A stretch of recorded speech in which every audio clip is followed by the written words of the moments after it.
الله والصلاة والسلام على رسول الله ومن والاه وبعد فقد قال الله تبارك وتعالى في القرآن المجيد والفرقان الحميد فأعوذ بالله من الشيطان الرجيم بسم الله الرحمن الرحيم ولقد يسرنا القرآن للذكر فهل من مدكر صدق الله العظيم وقال النبي صلى الله عليه وسلم انما بعثت معلما او كما قال عليه الصلاة والسلام صدق رسوله النبي الكريم ونحن على ذلك لمن الشاهدين والشاكرين والحمد لله رب العالمين۔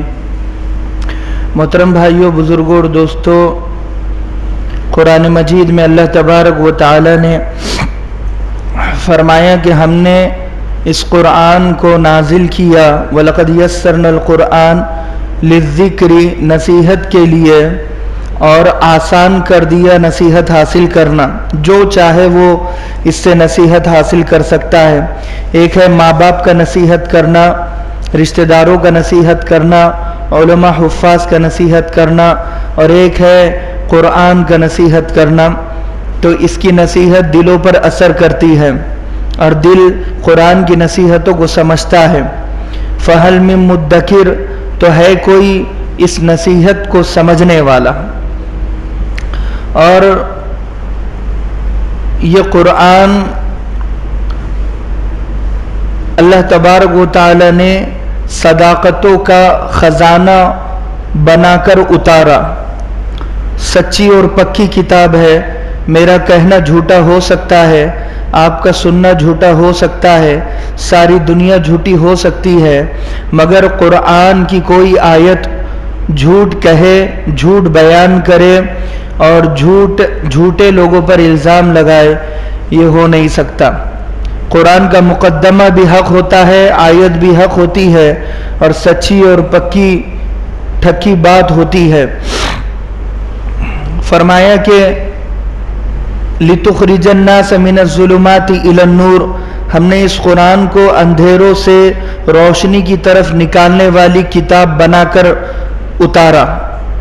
اللہ کے نبی صلی اللہ علیہ وسلم پر یہ کتاب ہدایت کی روشنی میں اتاری گئی ہے کہ میں بھی ہدایت حاصل کر سکتا ہوں، آپ بھی ہدایت حاصل کر سکتے ہیں، اور جو ہدایت حاصل کرنا چاہتا ہے وہ ہدایت حاصل کر سکتا ہے۔ تھوڑا آگے آ جاؤ۔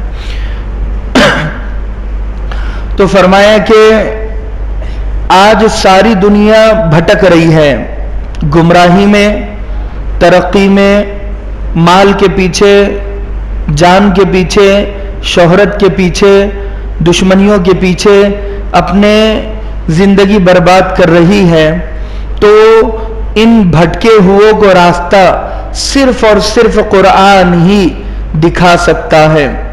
قرآن کے پیچھے جو چلے گا وہ ہدایت والا راستہ پا جائے گا۔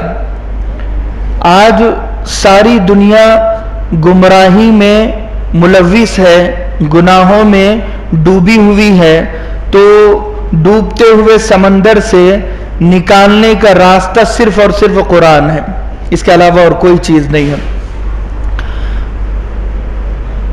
تو یہ قرآن اللہ نے اتارا تو اللہ نے کہا وَمَنْ أَصْدَقُ مِنَ اللَّهِ قِيلًا، کہ اللہ سے سچی بات کس کی ہو سکتی ہے؟ سب سے زیادہ سچی پکی بات اگر کوئی کر سکتا ہے تو وہ اللہ تبارک و تعالی کی ذات ہے۔ اللہ سے بڑا سچا کوئی نہیں ہے، نہ ہو سکتا ہے، نہ اس سے پہلے کبھی تھا، نہ آئندہ کبھی ہوگا۔ تو سب سے بڑی سچی اور پکی ذات اللہ تبارک و تعالی کی۔ اور اللہ نے اتارا، جب اللہ نے کہا تو اللہ نے جو اتارا وہ سچ۔ اب جو لے کر آیا فرشتہ جبریل امین، ان کے بارے میں بھی کہا کہ وہ بھی جھوٹا نہیں ہے۔ ذی قوت عند ذی العرش مکین مطاع ثم امین، کہ یہ اتنا طاقتور فرشتہ ہے کہ کوئی شیطان اسے ڈرا نہیں سکتا۔ امین کہا کہ جیسا ہم کہتے ہیں کہنے کے لیے ویسا ہی یہ کہتا ہے، ہو بہو آیت کو آسمان سے زمین پر لاتا ہے۔ تو جو لانے والا فرشتہ ہے وہ بھی پکا اور سچا۔ اتارنے والا اللہ پکا سچا، اور فرشتہ جبریل امین یہ بھی سچا اور پکا کہ ان کے لانے میں بھی کوئی جھوٹ نہیں ہے۔ جن پر اتارا گیا محمد عربی صلی اللہ علیہ وسلم وما ينطق عن الہویٰ، کہ یہ اپنی خواہش سے، مرضی سے، اپنی زبان سے کوئی بات نہیں نکالتے ہیں، جو بھی ان کی زبان کہتی ہے یہ اللہ کا کلام ہوتا ہے۔ تو اللہ کے نبی بھی سچے، انک لعلی خلق عظیم، آپ کے اخلاق بلند ہیں اور آپ اخلاق کے خلاف جاتے نہیں ہیں۔ کسی شریف آدمی کی یہ علامت ہوتی نہیں ہے کہ وہ اللہ کے بارے میں جھوٹ کہے، اللہ پر جھوٹ کہے یا کتاب کے بارے میں جھوٹ کہے۔ شریف آدمی کی شرافت کی ایک نشانی یہ بھی ہوتی ہے کہ وہ سچا ہوتا ہے۔ تو اللہ کے نبی صلی اللہ علیہ وسلم شریف النفس، تو سچے اور پکے، یہ آپ کی ایک نشانی۔ تو جو اتار رہا ہے وہ بھی سچا، جو لا رہا ہے وہ بھی سچا، جس پر اترا وہ بھی سچا، جو بیان کر رہا ہے وہ بھی سچا۔